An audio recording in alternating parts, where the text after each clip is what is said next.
अब आपको बताते हैं बंगाल में यह जंग हो क्यों रही है और असली मुकाबला किसके बीच है।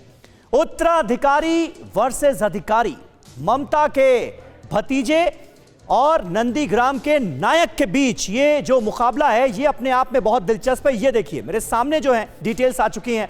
उत्तराधिकारी वर्सेस अधिकारी, एक तरफ ममता के भतीजे अभिषेक बनर्जी जिन्हें वजह माना जा रहा है इतने सारे नेताओं की नाराजगी के। टीएमसी में नंबर 2 की इनकी हैसियत है, लेकिन पहले तो शुभेंदु अधिकारी नंबर 2 होते थे। याद कीजिए नंदीग्राम का वो आंदोलन जिसने ममता बनर्जी की जीत की बुनियाद रखी, उसमें कितना बड़ा रोल अदा किया था शुभेंदु अधिकारी ने।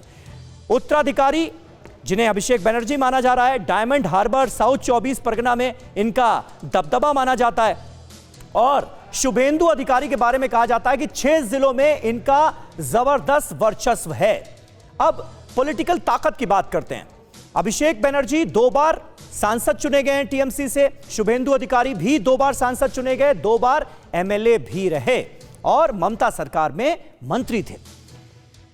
अभिषेक बनर्जी की पहली जीत 2014 में हुई, जबकि शुभेंदु अधिकारी 2006 में एमएलए बने थे। ममता बनर्जी के साथ उनका जो संबंध था वो बड़ा पुराना था। नंदीग्राम आंदोलन के वक्त भी ममता बनर्जी के सिपह सलार के तौर पर उन्हें जाना गया। अभिषेक बनर्जी 2011 में उनकी आधिकारिक एंट्री हुई, जबकि शुभेंदु अधिकारी 1998 से टीएमसी के साथ थे। बड़ा पुराना नाता था और अब यह नाता टूट चुका है क्योंकि प्राथमिक सदस्यता से भी इस्तीफा दे दिया है। अच्छा, पीके एंगल जो है इस पर भी बात होनी चाहिए। प्रशांत किशोर से अभिषेक बनर्जी की जुगलबंदी बड़ी जबरदस्त है, जबकि प्रशांत किशोर की पार्टी के अंदर जो दखलंदाजियां थीं उससे काफी नाराज थे शुभेंदु अधिकारी। और शुभेंदु अधिकारी को लगातार यह बात नागवार गुजर रही थी कि प्रशांत किशोर कैसे तय कर रहे हैं कि संगठन में कौन कहां रहेगा, किसकी क्या भूमिका होगी, ऐसा क्यों हो रहा है। यह एक बड़ा सवाल था और माना यह जाता है कि यही नाराजगी बढ़ती गई और यह नौबत यहां तक आ गई।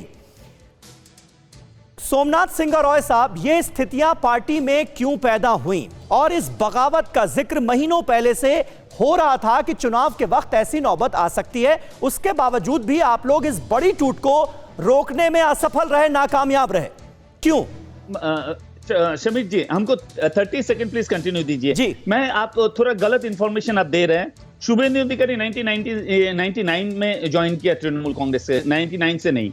आप दिखा रहे ममता बनर्जी का भतीजा है अभिषेक बनर्जी, एक बार भी नहीं दिखाया। शिशिर अधिकारी का लड़का का नाम है शुभेंदु अधिकारी। शुभेंदु अधिकारी से पहले शिशिर अधिकारी ममता बनर्जी का साथ रिलेशन था। शुभेंदु अधिकारी उसका लड़का है, इसीलिए वो पॉलिटिक्स में है। उसका सब लड़का ममता बनर्जी को हेल्प लेकर एक पद में बैठा है। आप कह रहे हैं अगर परिवारवाद इधर है तो उधर भी है, उधर ज्यादा है, ठीक है, ज्यादा है। एक भतीजा को दिखा रहा है, इधर तो फुल फैमिली, हाँ। बाप बेटा, उसका बेटा सब पूरा। लेकिन मेरा सवाल सिंगर रॉय साहब वहीं का वहीं है, रोक क्यों नहीं पाए? समीर भाई just give me 1 second please, 1 second. आप बोल रहे हैं 6 जिला नहीं, मैं समीर भाई, ममता बनर्जी ने उसको 6 जिला को ऑब्जर्वर बनाया था, इसीलिए वो 6 जिला में घुमा था। ऐसा नहीं है उसका इन्फ्लुएंस है। ममता बनर्जी उसको देखने के लिए 6 जिला जैसे मालदा, मुर्शिदाबाद, दिनाजपुर, ऐसा डिस्ट्रिक्ट, अलग अलग डिस्ट्रिक्ट उसको ऑब्जर्वर बनाया था। नहीं तो सिंगर रॉय साहब, मैं आपकी इन बातों से क्या मतलब निकालूं? मतलब शुभेंदु अधिकारी के जाने का कोई फर्क नहीं पड़ेगा? ऐसा नहीं, ये फर्क तो थोड़ा सा पड़ेगा ना, यही तो बात है। यही तो मैं आपसे पूछने की कोशिश कर रहा था कि आप रोक क्यों नहीं पाए जब आपको बगावत का असर पहले से ही था। आपको लग रहा था कि पार्टी कमजोर होगी इन नेताओं के जाने के बाद, फिर भी आप रोक नहीं पाए, लेकिन आपने जवाब नहीं दिया। बहरहाल मेरे पास वक्त खत्म हो गया है। बहुत बहुत शुक्रिया आप सभी का हमारे साथ इस बातचीत में जुड़ने के लिए। तो बंगाल की सियासत में नए नए मोड़ आते हुए नजर आ रहे हैं। टीएमसी को बड़ा झटका लग रहा है और बीजेपी की स्ट्रैटेजी फिलहाल सफल साबित होती हुई नजर आ रही है। अड़ी सोमवार से शुक्रवार शाम 6 बजे सिर्फ TV9 भारतवर्ष पर।